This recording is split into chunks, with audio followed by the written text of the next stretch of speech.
반갑습니다. 저는 김아라라고 하고요.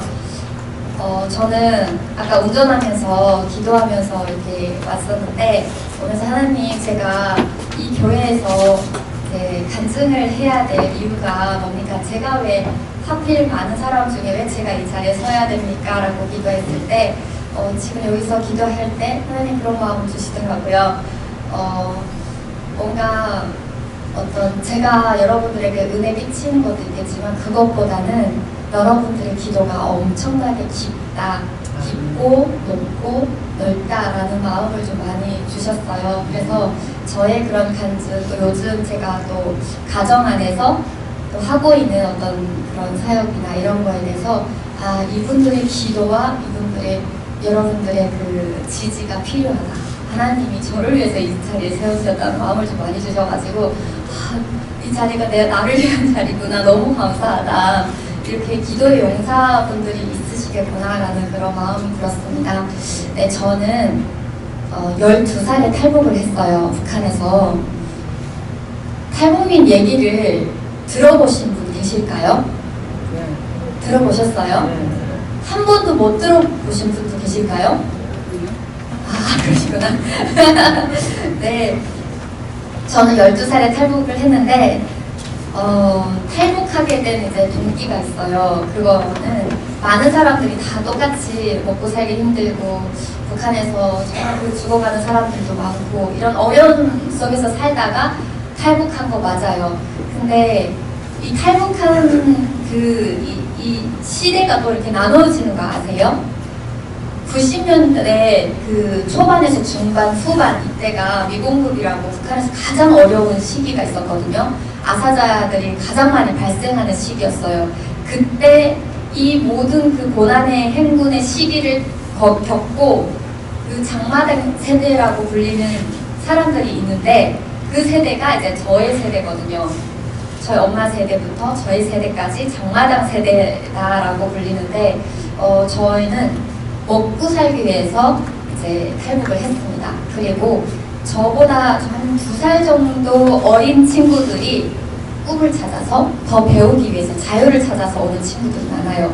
그래서 TV나 이런 드라마, 예능, 우리 남쪽의 문화를 접해서 소녀시대, 이제 그 옛날에 꽃보다 남자 드라마, 그런 드라마를 보고 또 탈북하는 친구들이 저보다 어린 친구들이 또 있었고요. 이렇게 좀 나뉘어지는 것 같아요.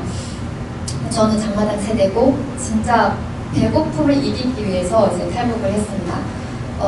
그리고 제가 탈북한 계기는요, 저는 저희 엄마가 진짜 이렇게 살다가 자녀들을 굶어 죽이겠다 싶어서 일주일만 딱 돈 벌어갖고 올게 하고 중국에 가셨는데 팔려가신 거예요. 그 다음부터는 오지 못했어요. 그리고 나서 우리 아빠는 동생을 외갓집에 보내놓고, 그리고 이제 저는 새엄마 한 분은 자녀가 한 3명 정도 있었는데, 그 집에서 살다가 이제 쫓겨나가지고 다른 또 새엄마 집에 가가지고 거기서 또 살다가, 아빠가 이번에 또 행방불명이 되셔가지고 또 입양돼서 살다가 제가 이렇게 두만강을 건너게 됐었는데요. 북한에서는 또 진짜 어려운 시기가 또 있어요. 북한에서 소를 죽이면 사람이 죽어야 되는 그 제도가, 그러니까 그런 법이 있어요. 소를 죽이면 안 돼요. 근데 저희 삼촌이 소의 꼬리를 잘라서 드신 거예요. 죽일 수는 없으니까 꼬리를 우려서 드신 거예요. 근데 그거를 주변에서 이렇게 고발을 하셔가지고 1년 동안 징역 가가지고 사셨는데, 그 안에서 실은 우리 한국은 감옥이 너무 잘 돼 있잖아요. 오히려 감옥 갔다가 나온 사람들 다시 들어가고 싶다고 하는 얘기 너무 많이 들었어요. 저는 북한에서는 감옥 한 번 갔다 온다? 그럼 그냥 죽어서 나온다고 생각하시면 돼요. 굶어서 죽어 나오거나 아니면 맞아 죽어 나오거나 둘 중에 하나거든요. 근데 저희 삼촌은 거의 굶어서 그 영양실조 1도, 2도, 3도의 단계가 있는데, 1도는 그나마 괜찮은 단계, 좀 잘 먹어주면 살 수 있는 2도까지는. 하지만 3도까지 가면 더 이상 어떻게 손 쓸 수 없는 정도의 위기에 온 거예요. 그때 저희 삼촌이 감옥에서 풀려나가지고 이제 나왔었는데, 저희 아빠가 그때 또 술을 또 많이 드시고 해가지고 너무 살아가는 게 다들 어렵고 하다 보니까 한창 술 먹고 또 폭행하고 엄마도 때리고 저도 때리고 막 이랬는데 삼촌도 나와가지고 계속 이제 저를 폭행하고 계속 때리고 막 이랬던 시간들이 좀 있었어요. 그래서 어렸을 때 삼촌이 그 뒷바라지하고 또 뭐 좀 다 받아내고 한 9살 됐거든요, 제가. 그렇게 살면서 처음으로 그때 텃밭이 있는데 그 앞에 나가가지고 쥐약을 보면 쪼그리고 앉아서 눈을 똑똑 흘리면서 이거 먹으면 내가 이 힘든 상황이 끝나지 않을까라는 생각을 계속 앞에서 고민을 하다가 다시 집에 들어가고 이랬던 시간들이 있었거든요. 그러면서 유일하게 위로받았던 게 창고에 들어가서 석탄이나 나무 장작 가지러 갔다가 쪼그리고 앉아서 그 창고에 앉아서 펑펑 울릴 때 그때가 가장 행복했던 것 같아요. 저에게 주어진 시간이니까.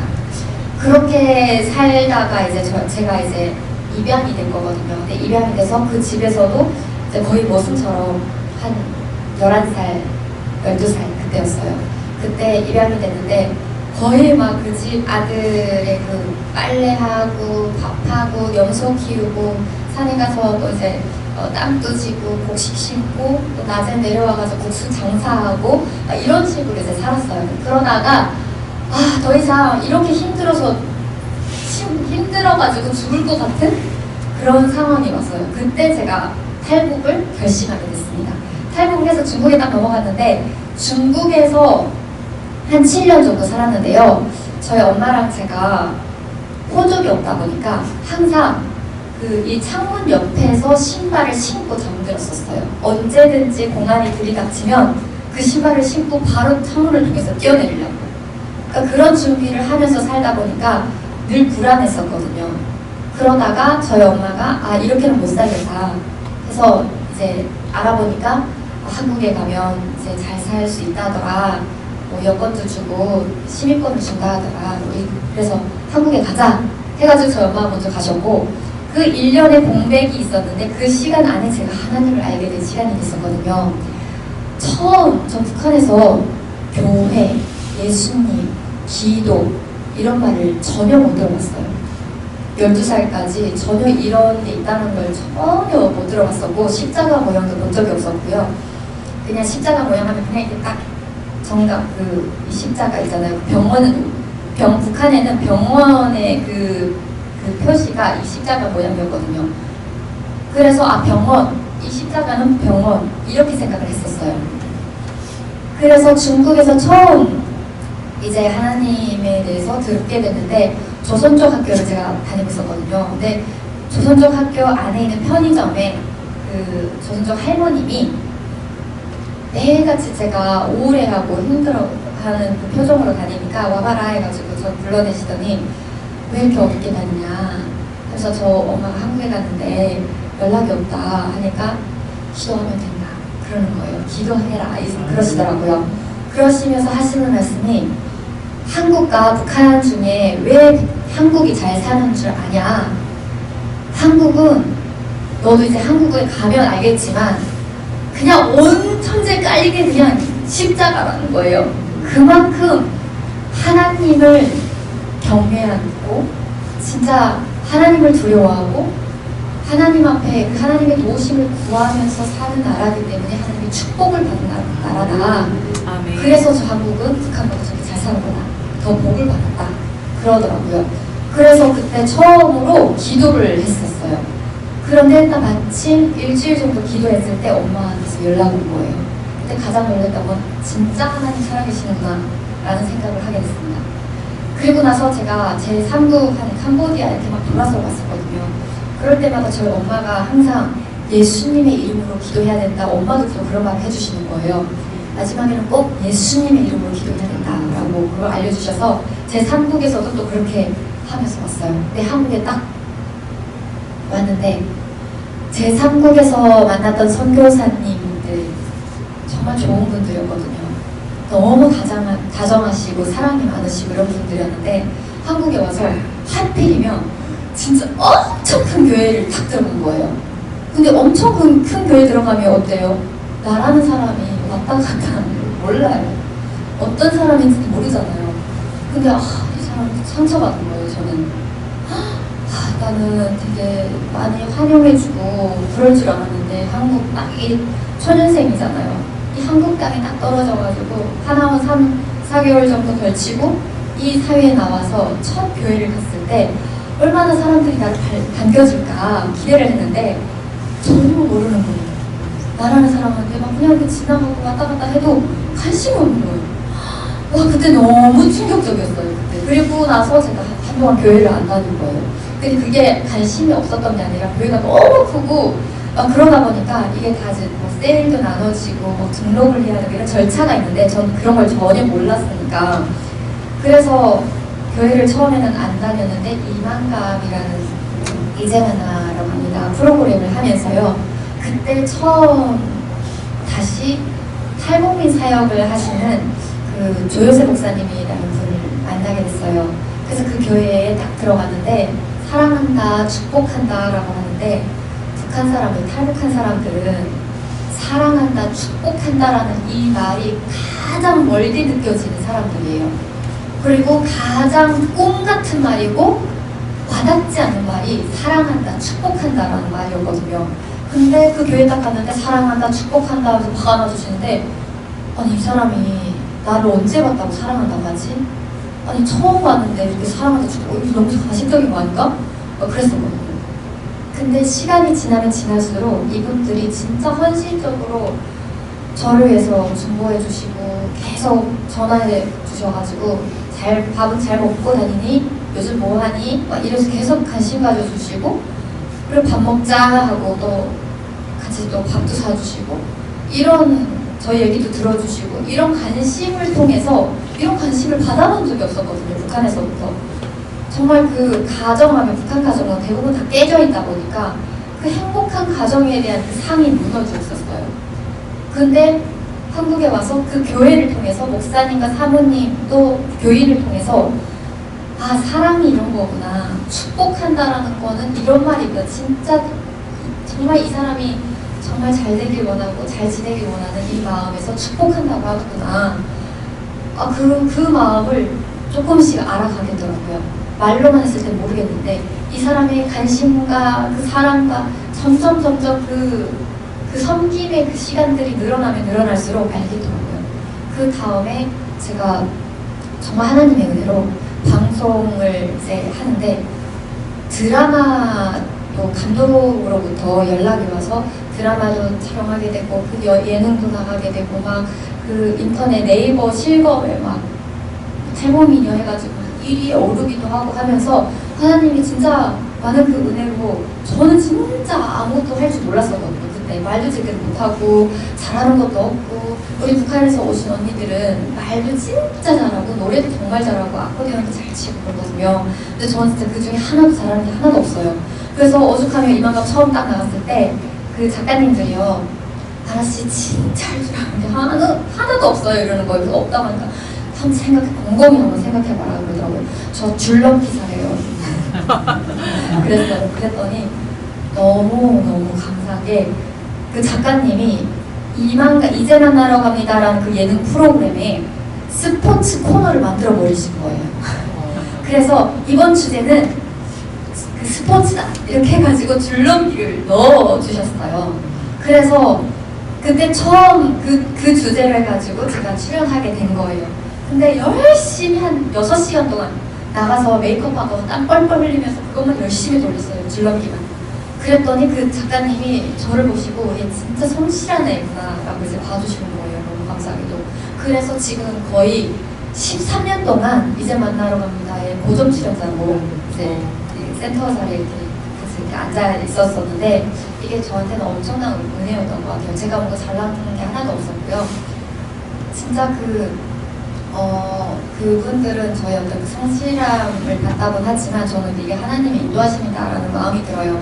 그리고 이만감 하면서 가장 어려웠던 게 있었어요. 몇 년 정도 지나잖아요. 그러면 내 마음에 점점 내가 어떻게 방송하면 사람들의 관심을 끌고 내가 어떤 말을 하면 이 사람들이 되게 좋아하겠구나, 되게 놀라겠구나 이런 걸 알겠는 거예요.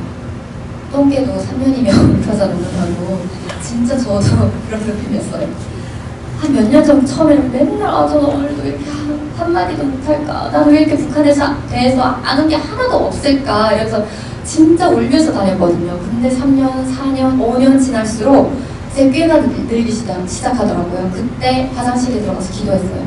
하나님, 제 입술이 거짓말하지 않게 해주세요. 내가 조금이라도 잘나 보이려고, 높아지려고, 튀어보려고 거짓말하지 않도록 내 마음을 지켜주세요. 내 입술을 지켜달라고. 그때 그렇게 기도 하나님한테 올렸는데 그 기도를 하나님 받으셨구나라는 마음이 많이 들었어요. 그래서 진짜 정말 13년 동안 그렇게 하나님 보호하심 안에서 이렇게 흘러왔었고, 때로는 진짜 백침이다, 아라는 진짜 아무것도 모른다 이런 얘기도 너무 많이 듣고, 진짜 그냥 그러니까 얼굴 마담이다 이런 얘기도 많이 듣고 그랬는데, 그래도 제가 거짓말한다 이런 말은 듣지 않았어서 그게 너무 감사했던 것 같아요. 네, 그렇게 해서 방송을 하다가 제가 하나님을 진짜 깊이 만난 계기가 있어요. 세상과 양다리를 이렇게 걸치고 있었거든요. 그 전까지는 하나님과 세상과 사이에, 그러니까 나의 일을 하기 위해서, 나의 꿈을 이루기 위해서 하나님을 믿었던 것 같아요. 하나님을 내 꿈에 끌어들이고, 북한에서부터 먹고 살기 위해서, 잘 살기 위해서 목숨을 걸고 왔잖아요. 그러면 얼마나 대한민국에 와서도 목숨 걸고 잘 살려고 아등바등 택했어요. 진짜 정말 잘 살고 싶었어요. 그리고 결혼도 정말 잘하고 싶었어요. 왜냐면 북한에서의 우리 가정은, 우리 엄마의 가정은 너무 깨진 가정이고, 내 주변 사람들만 봐도 너무 나는 결혼을 절대 안 하고 싶어 할 정도로 깨진 가정이었어요. 그래서 연애를 정말 많이 했어요. 내가 연애를 많이 하고 많은 사람을 만나볼수록 나는 좋은 사람이랑 결혼할 거야. 그렇게 되면, 그러니까 주변에서 또 그런, 하나님 믿지 않는 사람들도 그러거든요. 야, 사람을 많이, 남자를 많이 만나봐야 어떤 남자가 좋은지, 결혼도 잘한다다, 이런 쓸데없는 얘기를 하는 사람도 있어요. 또 다 거짓말이더라고요. 진짜 그렇게 해봤지만 그렇지 않아요. 오히려 더 내 영혼이 피폐해지고 더 힘들어지고 갉아먹고, 그렇지 그게 좋은 남자를 만나기 위한 방법과 수단은 절대 못 되더라고요. 제가 하나님을 이제 여러 가지 일을 다 하면서, 그러니까 진짜 하루에 부산, 저기 대구 막 왔다 갔다 하면서 행사도 하고 진짜 강연도 하고 이러면서 다녔었어요. 그러니까 돈도 좀 벌고, 또 어느 정도 또 탈북민으로서 사람들도 또 알아주고, 그러니까 어쨌든 잘 먹고 잘 살게 된 거잖아요. 근데 그 다음, 그래서 목표가 잘 먹고 잘 사는 건데 목표가 이루어졌잖아요. 그 다음 뭐지? 내 인생은 이렇게 쳇바퀴인가? 계속 먹고 살기 위해서 이렇게 맨날 이렇게 새벽에 나갔다가 저녁 늦게 들어오고 그냥 이렇게 사는 게 내 인생인가? 왜 이렇게 공허하지? 왜 이렇게 힘들지? 그런 마음이 들기 시작한 거예요. 그러면서 제가 갑자기 우울감에 확 빠져버린 거예요. 그때 저희 엄마가 무당을 찾아간 거예요. 무당을 찾아가가지고 우리 아라가 너무 힘들어한다. 저희 엄마가 믿음이, 저희 엄마도 거의 날라리 믿음이 열리는데 가가지고 우리 아라가 너무 힘들어하는데 한 봐달라 하니까 그 무당이 지금 아라 주변에 귀신이 많고 아빠 귀신 있고 할머니 귀신 있고 이런 얘기를 막 한 거예요. 그래서 그분이 그러는데 조상신을 잘 섬겨야 된다라는 말을 엄마한테 해준 거예요. 근데 엄마한테 딱 엄마가 또 저에 대해서 해줬잖아요. 근데 엄마 왜 그런 걸 믿냐? 우리는 하나님 믿는데 왜 그런 걸 물어봤냐라고 하면서 궁금한 거예요. 근데 너무 시통통한 게 우리 고모가 북한에서 어떻게 죽었는지 이 무당이 얘기해줬다는 거예요, 엄마가. 그러니까 진짜? 그래? 하면서 궁금해지면서 다시 또 다른 그 용하다는 무당한테 제가 또 궁금해가지고 물어보는데 그 무당도 똑같은 얘기를 하는 거예요. 그렇구나. 근데 그러면 어떻게 해야 돼요? 라고 하니까 구술해야 되고 뭐저쩌고 하는 거예요. 근데 그때 제가 진짜 이해가 안 되는 게 있었는데, 구슬해가지고 이 귀신들이 감사합니다 하면서 천도하게끔 만들어줘야 된대요. 그러면 천당에 갔다는 거잖아요. 천국에 갔다는 거잖아요. 근데 매년마다 천도제를 지내야 된대요. 조상신을 잘 섬겨야 되니까. 그래서 이렇게 지극정성으로 제사를 지니고 이래야 된대요. 이상한 거예요. 아니 그렇게 해서 천도해가지고 천국에 갔는데 왜 또 다시 내려올까? 왜 매년마다 제사밥을 먹겠다고 너 내려와가지고 제사밥을 먹을까? 이거 이상한데?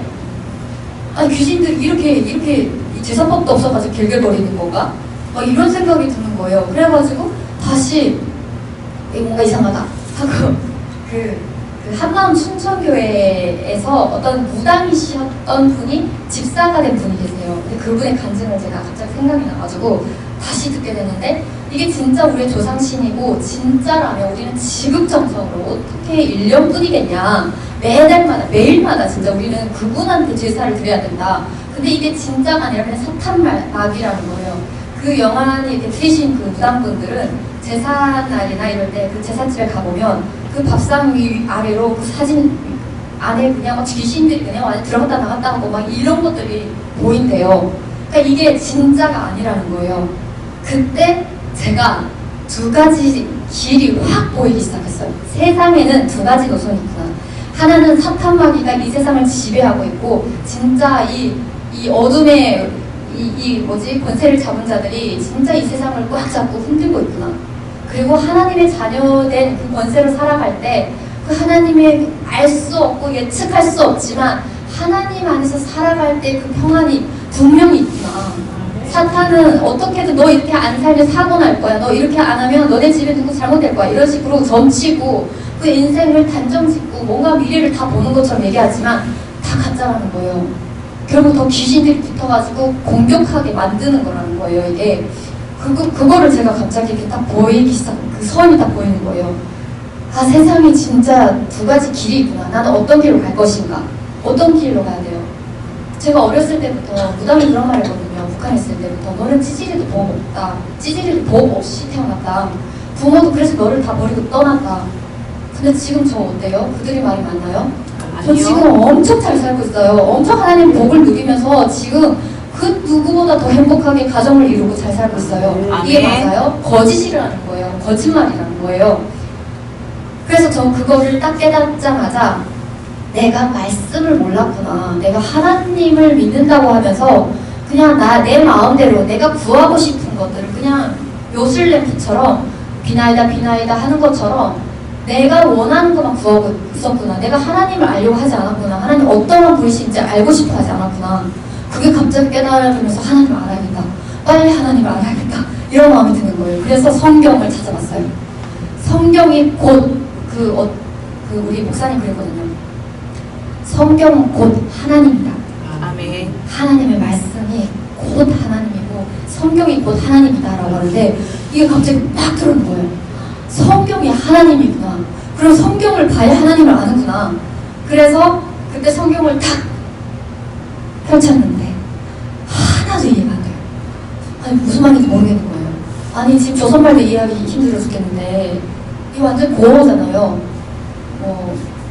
했사오며 그랬사오며 그래서 진짜 어려운 말을 하잖아요. 그래서 성경에 손을 얹고 계속 기도했어요.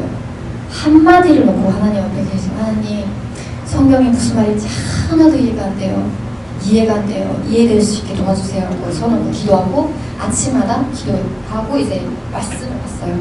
말씀을 계속 이해 안 되는데도 계속 보는 게 아니라 소여물질하는 것처럼 보고 또 보고 이해가 안 되면 뜯어보고 한마디 이게 무슨 말인가 계속 몇십 번을 계속 읽어가면서 한 절을 1시간 동안 봤어요. 그러니까 그 다음부터는 이 말씀이 이해가 되기 시작하더라고요.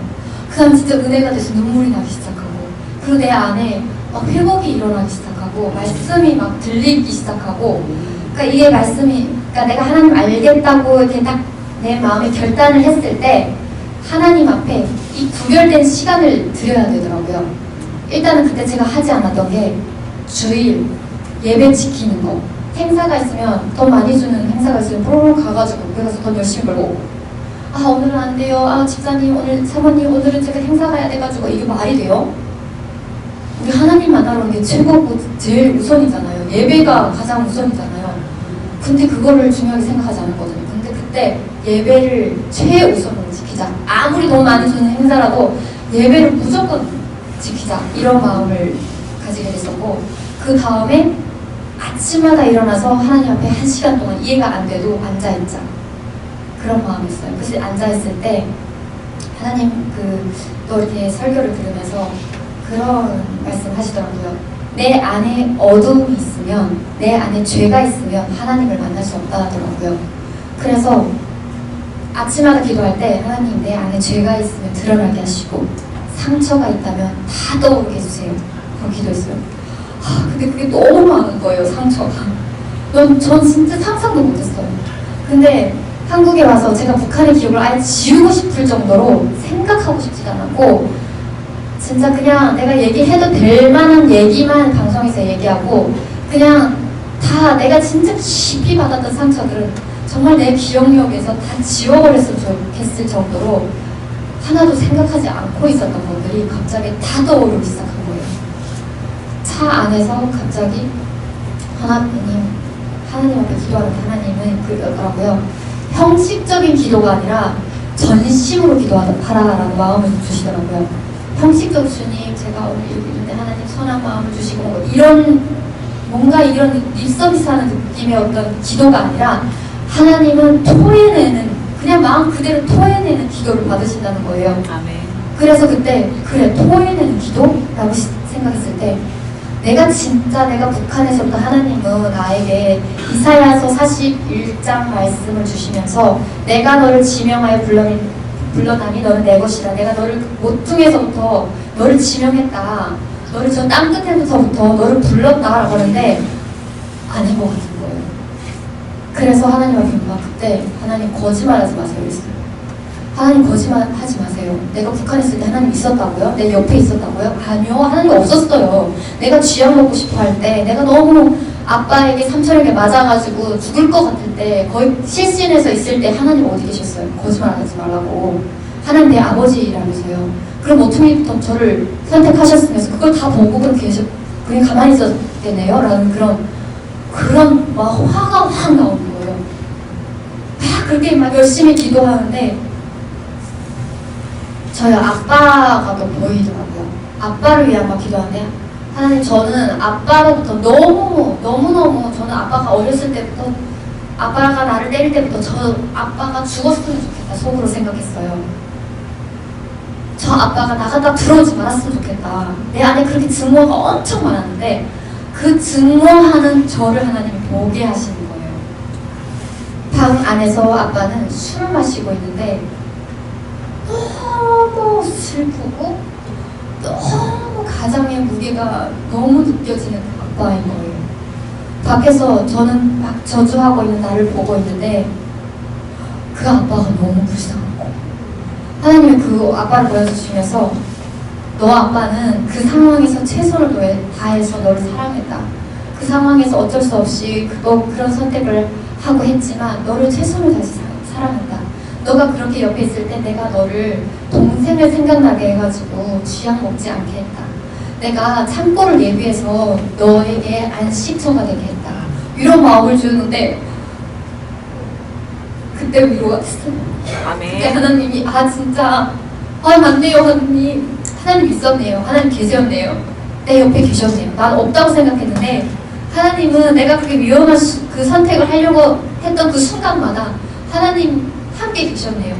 그런 고백으로 기도가 막 바뀌기 시작하는데 그러면서 아빠를 절대 용서할 수 없었던 제 마음 가운데 하나님 우리 아빠 너무 불쌍해요 라는 기도가 나오더라고요. 우리 아빠가 죽었으면 좋겠다고 생각했는데 한 번도 저는 한국에 와서 아빠 보고 싶다는 얘기를 한 적이 없었고요. 아빠 생각을 한 적도 없었어요. 근데 그 순간 우리 아빠가 너무 불쌍하다 그런 생각이 들어요. 그래서 하나님 앞에 어떻게 너무 불쌍하다고 통곡하면서 그랬어요.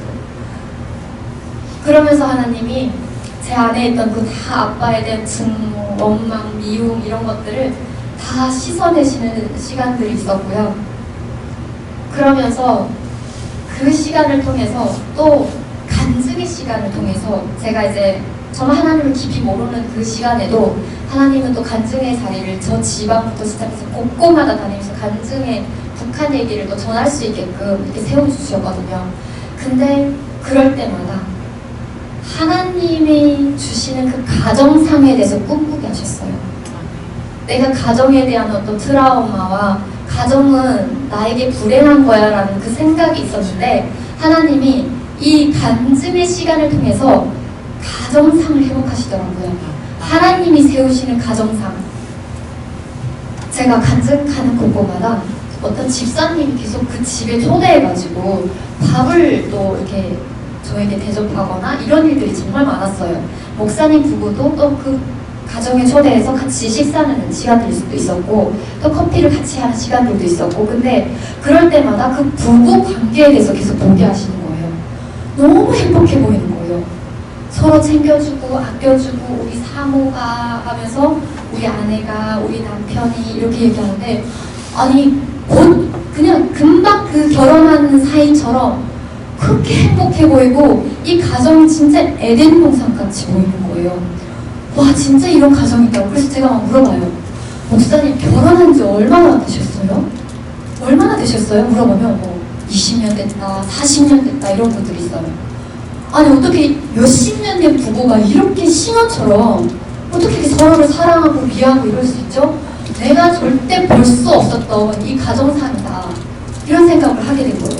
그런 가정을 많이 보여주시면서 하나님이 저에게 사람의 마음으로 이렇게 이끌어가는 가정상이 아니라 내가 주는 가정상을 꿈꿔봐라라는 마음을 주셨어요. 그래서 제가 진짜 그게 너무 사모가 되더라고요. 난 진짜 하나님 주신 결혼을 할 거야. 그런 마음을 가지면서 제가 마지막 연애를 계기로 하나님 저는 이제는 나의 이상형이라는 거 없는 것 같아요. 저는 제 이상형이 어떤 사람이 잘 어울리는지 모르겠어요. 이런 사람이 어울린다고 생각해서 만나봤는데 그것도 아니었어요. 근데 하나님은 나의 머리카락도 다 세심마다 다 되시잖아요. 나를 누구보다 더 잘 아시잖아요. 그러니까 나에게 꼭 맞는 배우자를 내 앞에 그냥 데려다 놔주시면 그 사람이 어떤 직업이든 그 사람이 어떤 외모든 상관없이 저 내하고 결혼할게요 라는 기도를 했어요. 그리고 나서 100일 작정 기도를 배우자를 위한 100일 작정 기도를 했는데 그때 하나님이 그 시편 27편 4절 말씀을 주셨어요.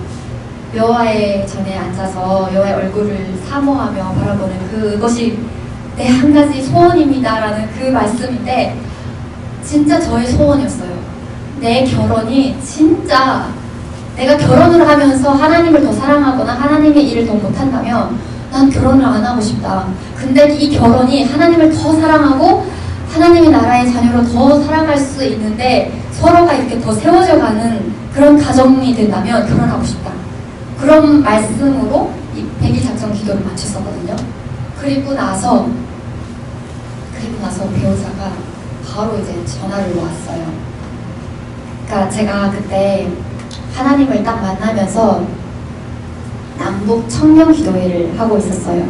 하나님을 만나니까 내가 정말 우리 집 여기 계신 분들처럼 북한을 위해서 이 한반도를 위해서 이 나라와 이 땅을 위해서 정말 수많은 기도로 이렇게 계속 쌓고 했는데 나는 아니었구나. 난 저 북한 땅을 위해서 이 땅을 위해서 기도한 적이 없구나. 와 나는 진짜 받기만 했구나. 그걸 느끼게 된 거예요. 근데 이제는 하나님의 사랑이 내 안에 부어지니까 나도 흘려보내야겠다. 나도 이제는 이 나라와 민족을 위해서 또 북한 땅을 위해서 탈북민을 위해서 기도해야겠다. 그런 마음이 들더라고요. 그래서 남북 청년 기도회를 이렇게 하면서 저기 대전에 있는 청년이 여기 서울에 잠깐 일하러 왔다가 이 기도 모임에 온 거예요. 한 1년 정도를 다녔는데 저는 계속 바쁘니까 기도 열심히 하고 막 동성 기도하고 그러고 가고 막 이랬으니까 저희 머리 뒤통 여기밖에 못 봤을 거예요. 거의 뭐 소통이란 게 없었는데 갑자기 전화해가지고 아라자매님 제가 기도해봤는데 자매님이 저희 배우자인 것 같습니다 이런 거예요. 그래서 이게 무슨 뚱딴지 같은 소리인가. 아니 한 번도 손도 못 잡아보고 뭐 얘기도 묘한데 나눠본 적도 없는데 갑자기 배우자라고 연애하자 이거도 아니고 결혼하자 이거잖아요. 그래서 너무 어이가 없었지만 그리고 더 큰 문제는 이 사람이 저희 이상형이 아닌 거예요. 너무 저는 막 상남자 완전 누구 봐도 상남자 이런 남자를 좋아했는데 되게 정말 얄쌍하고 피부도 뽀얗고 정말 누구 봐도 그 교회 오빠 착하고 이런 느낌인 거예요.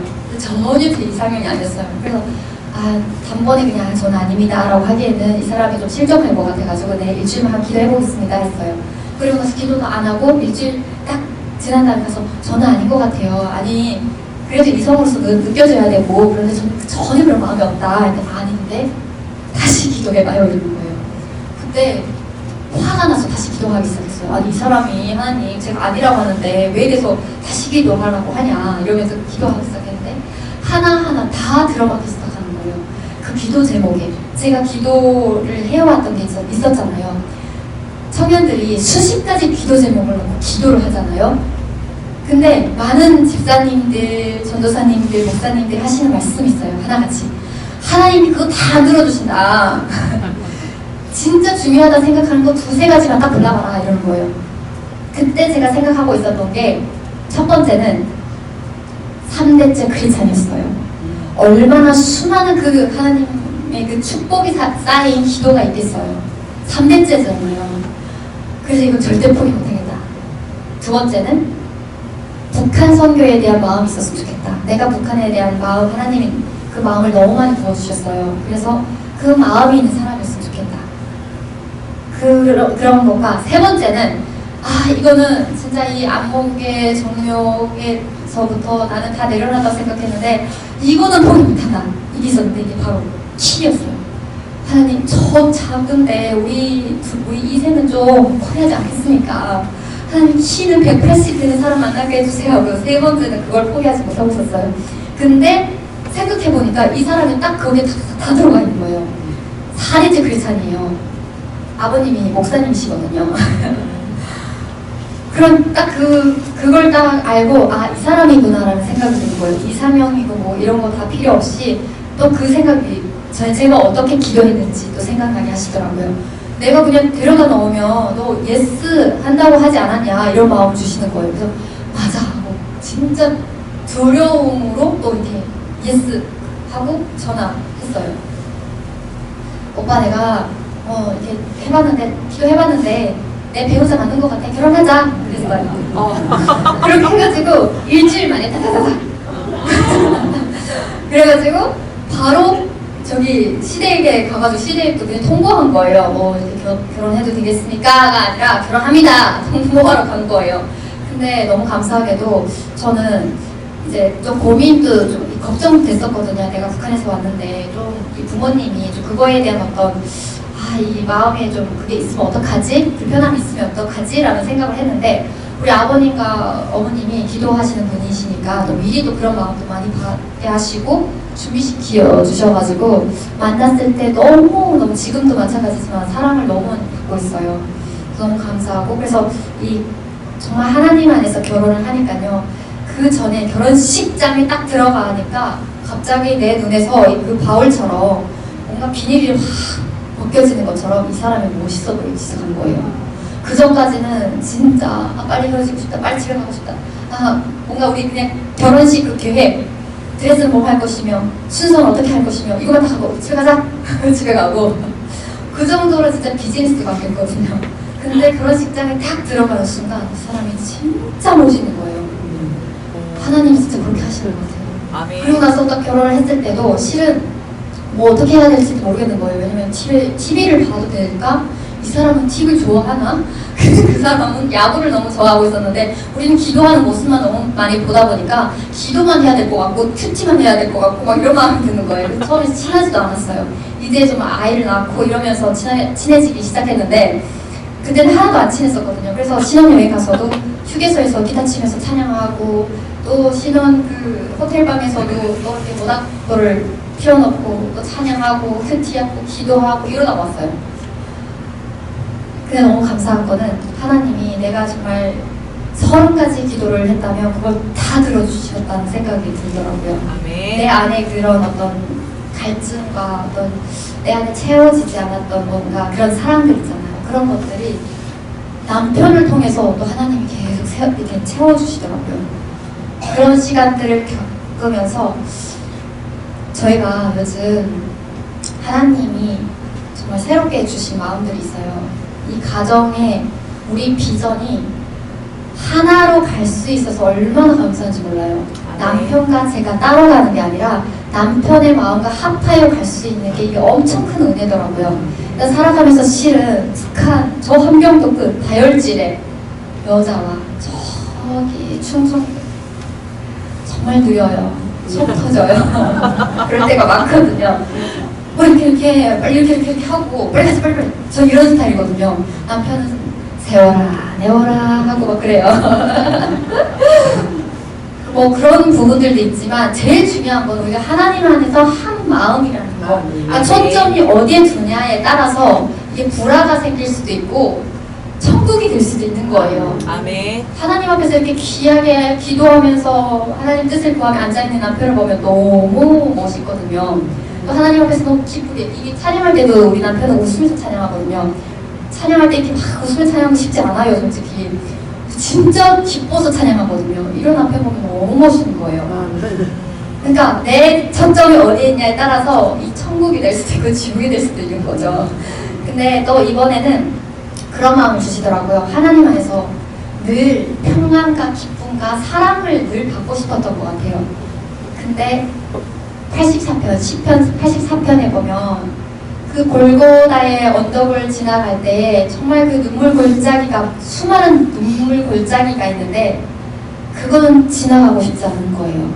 십자가는 지고 싶지 않고 뭔가 어려운 책임은 지고 싶지 않고 이런 마음들이 제 안에 우리 가정에 있었어요. 근데 함께 살아가면서 우리의 마음이 하나님 안에서 재정적인 문제 또 여러 가지 문제에 부딪힐 때마다 바닥을 계속 찍는 거예요. 또 비우는 시간도 있고, 저희 남편이 결혼 전에는 막 사업도 하면서 막 대표님 소리도 많이 듣고 또 막 선교단체에서도 막 날라다니고 막 그랬어요. 근데 결혼하니까 쿠팡을 뛰어야 되는 그런 정도의 시간까지 온 거예요. 그런 시간을 겪으면서 마지막 그 정말 그 맨 바닥까지 치면서 우리가 마음이 이렇게 진짜 정금같이 나오는 시간들이 있었던 것 같아요. 그럼에도 불구하고 우리는 하나님이 기뻐하시는 자리에 가라 하면 네, 할 수 있겠다. 아멘. 그러니까 우리가 어떤 상황이든 굶어 죽게 하겠어? 하나님이 우리를 굶어 죽이겠어? 좀 더 좋은 삶? 좀 더 좋은 환경에서 살고 싶은 그 마음이 항상 있었거든요. 근데 아무리 우리가 바닥을 찍어도 하나님이 전능하시고 하나님이 우리 편이 되시고 하나님이 기뻐하시는 자리라면 우리 상황이 어떻든 상관없다라는 마음까지 갔거든요. 그리고 나니까 상황이 확 열리더라고요. 그 아브라함이 이삭을 이렇게 돌에 올려놓고 치려고 할 때 아브라함아 했잖아요. 그 정도까지 하나님이 가신 것 같아요. 그 믿음의 별단을 또 보시는 시간들이 있었어요. 그러면서 우리가 이 골고다의 길을 갈 때 항상 눈물의 골짜기만 있다고 생각을 했구나. 눈물의 골짜기만 있는 게 아니라 우리 하나님은 그 눈물의 골짜기에서 계속 새로운 샘이 터져나오게 만드시는 분이시잖아요. 근데 갑자기 그 희망이 막 차오르는 거예요. 우리가 그 힘든 시간을 갈 때마다 하나님은 샘이 터지게 하시는 분이구나. 그런 희망과 그 하나님의 영광을 볼 수 있게끔 또 하셨어요. 그래서 주변에 탈북민들, 정말 어렵게 살아가는 친구들, 그리고 교회의 문턱이 되게 높다고 생각하는 친구들이 많아요. 근데 이런 친구들을 저희가 또 계속 모아서 같이 집에서 맛있는 걸 먹으면서 또 그들의 얘기를 듣고 이런 시간들을 계속 가지고 있었는데 이 공동체에 대한 마음을 하나님 또 계속 주시고 있었거든요. 그래서 지금 준비하고 있어요. 이 공동체에 대한 그런 또 모임이나 이것들을. 그래서 기도를 진짜 많이 해주셨으면 좋겠습니다. 저희 가정이 진짜 한 영혼이, 그러니까 탈북민이 34,000명이 지금 이 땅에 왔거든요. 근데 이 사람들이 그냥 온 게 아니라 이 통일을 준비하기 위해서 하나님 미리 보내신 통일이다라는 마음이 좀 많이 들어요. 그러려면 이 탈북민들이 하나님 안에서 바로 서서 통일이 멀다고 생각하세요? 저 진짜 얼마 전에 깜짝 놀랐는데 진짜 통일이 멀지 않았구나. 기도하는 사람으로서 솔직히 글쎄 불가능할 것 같은데 라는 생각했어요. 근데 아니구나라는 생각했어요. 일론 머스크 아시죠? 그 한 나라에서 인터넷을 나라에서 그 정부에서 다 차단할지라도 일론 머스크 공중에 확 뛰어버려가지고 한 방에 그냥 탁 터뜨리면 끝나요. 저 북한은 더 장난 아니에요. 얼마나 큰 혼란이 있겠어요. 이렇게 우리는 정말 여기 와서 다양한 정보를 접하면서 북한이 어떤 나라인지 알고 있는데 북한 내부에 있는 사람들은 자기가 어떤 곳에서 살고 있는지 몰라요. 근데 그거를 인터넷이 갑자기 다 터지면서 또 다른 세상이 열리는 거예요. 얼마나 큰 혼란이 있겠어요. 그러면 통일은 우리의 의지와 상관없이 물밀듯이 그냥 팍 쳐들어올 거예요. 아멘. 근데 그걸 준비해야 되는데 지금 제가 이 자리에 있는 것도 함께 준비하라는 하나님이 뜻인 거라고 저는 생각을 합니다. 아멘. 네, 그래서 탈북민들도 더욱더 정신 차리고 하나님 앞에서 준비되어야 된다 생각하고 저 북한 땅의 지하교인들이 정말 수많은 지하교인들이 준비되고 있거든요. 저는 경험하고 있고 주변 언니들을 통해서도 더 경험하고 있어요. 북한 땅에 3가지 교인의 종류가 있어요. 한 가지는요, 구루터기 교인. 옛날에 6.25 이전에 평양 대부흥 때 엄청난 정말 저 미국에서부터 선교사님들이 와가지고 복음을 전하고 해가지고 진짜 그때 처음 생겨난 그 믿음을 가지고 살아가는 그분들이 구루터기 교인이라고 하거든요. 그분들이 지금은 거의 돌아가시고 정말 나이 드신 분들이 되어오고 그렇지만 40%는 복음을 전해드는 그 통로가 구루터기 교인들이에요. 그리고 나서 그 60% 복음을 들을 수 있는 기회는 한국에 와서 조사를 했을 때요. 복음을 어디서 들었냐, 북한 내에서. 그러면 그 구루터기 그 할머니, 할아버지들로부터 들었다. 또는 60%는 탈북을 해서 진짜 이게 탈북도 하나님이 그냥 있게 하신 게 아니에요. 두만강을 딱 넘어서 갔을 때 우리 한국에서 얼마나 많은 선교사님들이 그 두만강 주변을 짐치고 있었어요. 근데 그분들이 그렇게 준비하신 거예요. 그래서 딱 탈북했을 때 정말 70%가 다 기독교잖아요. 탈북민들이 넘어갔을 때 바로 복음을 전해주는 거예요. 두만강에서 바로 안수하고. 아멘. 그렇게 해가지고 이 사람들이 복음 들었을 때 그냥 있겠어요? 아니요, 그냥 못 있어요. 이 복음을 빨리 전하고 싶잖아요. 여러분들 이 좋은 소식을 듣게 되면 어떻게 돼요? 우리 가족에게 제일 친한 사람, 제일 사랑하는 사람한테 전하고 싶잖아요. 북한 사람도 마찬가지예요. 그럼 목숨 걸고 다시 들어가는 거예요. 북한에. 그게 새순교회예요. 막 피어나기 시작한 새순. 이 사람들을 통해서 복음이 북한 내에 전해져서 지금 있는 게 지하교인들입니다. 그리고 또 한 가지 부류는 나라에서 대외 관계를 맺기 위해서 그냥 겉에 보여주기 식으로 세운 교회가 그 신의 학당 보셨나요? 신의 학당 꼭 보세요. 진짜 눈물 펑펑 흘리면서 봤어요. 그 영화를 보니까 진짜 딱 그 현실이었거든요. 북한 내에 평양에 지금 대표적인 교회가 칠골교회와 봉수교회가 있어요. 칠골교회는 강반석이라고 해가지고 김일성의 와이프, 김정일의 어머니가 원래 그 교회의 집사인 거 아시죠? 교회 집사였던 거. 나는 교회를 치는 게 꿈이야 라고 했는데 그 소원이 이루어진 게 칠골교회예요. 그렇게 엄마의 소원을 들어줘서 세워진 교회가 칠골교회거든요. 그러니까 지금은 그 대외적으로 정치적으로 사용하고 있는 교회지만 그 안에서도 하나님은 어떻게 일하실지 모른다는 거예요. 그러니까 하나님은 이렇게 놀랍게 일하고 계시잖아요. 그래서 탈북민들도 이렇게 준비돼서 진짜 이렇게 통일됐을 때 우리가 다 준비됐고 그 대한민국 교회는 지금까지 얼마나 수십 년 동안 기도로 많이 쌓아왔어요. 그 열매를 지치지 마시고 계속 진짜 목적지까지 왔다는 생각이 많이 들거든요. 계속 기도하고 이 한반도를 위해서 기도하면 좋겠다는 생각을 많이 하게 됐습니다. 그래서 꼭 이 한반도가 하나님은 그냥 통일돼서 땡이 아니라 열방을 향해서 사용하실 거라는 생각이 들어요. 제사장 국가로 세우실 거라는 생각이 들어요. 진짜 저 중동부터 시작해서 아직 복음이 전해지지 않은 이슬람 국가가 얼마나 많아요.